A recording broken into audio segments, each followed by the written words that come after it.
In this lesson, we're going to review how to multiply polynomials and add and subtract polynomials. So we did this in the beginning of the year. So for the distributive property, all you have to do is just multiply the term on the outside by everything inside. So for instance, in this example, we're going to multiply everything by 2. 2 times 7x squared is 14x squared. 2 times negative 8 is negative 16x, negative 8x. And 2 times 3 is positive 6. For the second example, if we multiply everything by negative 3, negative 3 times x squared is negative 3x squared. Negative 3 times 7x is negative 21x. Notice the signs changed. And negative 3 times 1 is negative 3. When you have variables on the outside, you're just adding the exponents. So for instance, if you have x times 5x squared, that becomes 5x cubed because this is an imaginary 1 on the outside. 1 plus 2 is 3. X times a negative 4x becomes negative 4x squared because you add the exponents of 1 plus 1. X times a positive 6 is just plus 6x. You just assign an x with it. For the last example, we're going to multiply everything by 5x squared. So we multiply the numbers. 5 times 9 is 45. And we add the exponents. 2 plus 1 is 3, so x cubed. For the last term, you multiply 5x times negative 2. That becomes negative 10, and then you bring over the x squared. For adding and subtracting polynomials, you just get rid of the parentheses by distributing. So for instance, in these examples, it's like an imaginary 1 in the front. So the first thing before we add or subtract, we're just going to get rid of the parentheses. Since there's 1s in the front, it does not change any of the terms. So I'm just going to bring all of these down without the parentheses. My next step is to combine like terms. So I can add them if they have the same letter and exponent. So I can put these x squares together. So 4 plus 8 is 12, so we have 12x squared. I can combine my x's. This is like an imaginary 1. So negative 6 plus 1 is negative 5, so negative 5x.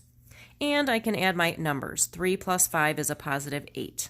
So this would be my simplified expression. The next example, there's imaginary 1s in front of the parentheses. Does not change anything, so I'm going to bring them down without the parentheses.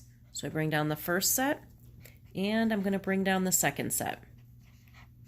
Notice that the first polynomial does not have an x in it. So now what we're going to do is combine like terms. I can combine the x squares, so negative 6 plus 9 is 3x squared.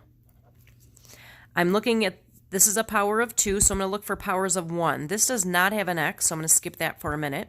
This is a power of 1, x to the first, and there's nothing else that I can combine with it, so I'm going to bring down the minus 8x. Nope, no power. Now I can combine my numbers that are left over. I see a positive 7 and a positive 2. That becomes positive 9. So there's my simplified expression. When you're subtracting polynomials, just a tiny bit of a difference.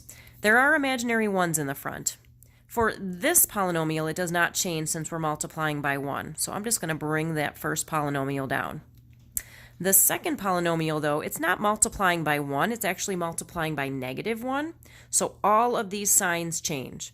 So instead of 2x squared, negative 2x squared.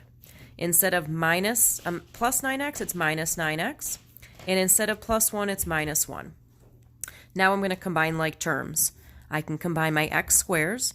5 minus 2 is 3, so 3x squared.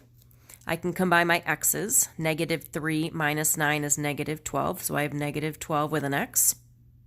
And I can combine my numbers, my constants. 7 minus 1 is a positive 6. So there's my simplified expression. So the only difference with subtracting is all of the signs change in the second polynomial. Let me do one more like that. I put imaginary 1s in the front. First polynomial doesn't change since we're multiplying by 1, so I'm just going to bring down that first polynomial. Second polynomial, since I'm multiplying by negative 1, all the signs change. So instead of 8x squared, it's minus 8x squared.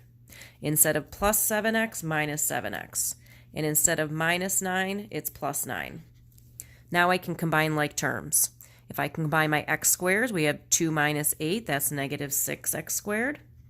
If I combine my x's, I have 2x minus 7x. That becomes minus 5x. 2 minus 7 is negative 5. And I can combine my constants, my numbers. Negative 3 plus 9 is a positive 6. There's my simplified answer. Just want to mention you cannot combine a power of 2 with a power of 1. That's why they stay separate.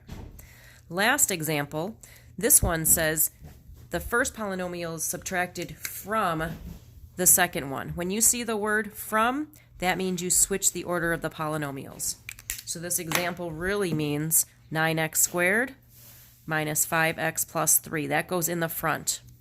We want to subtract this from it, so I'm going to bring this after it.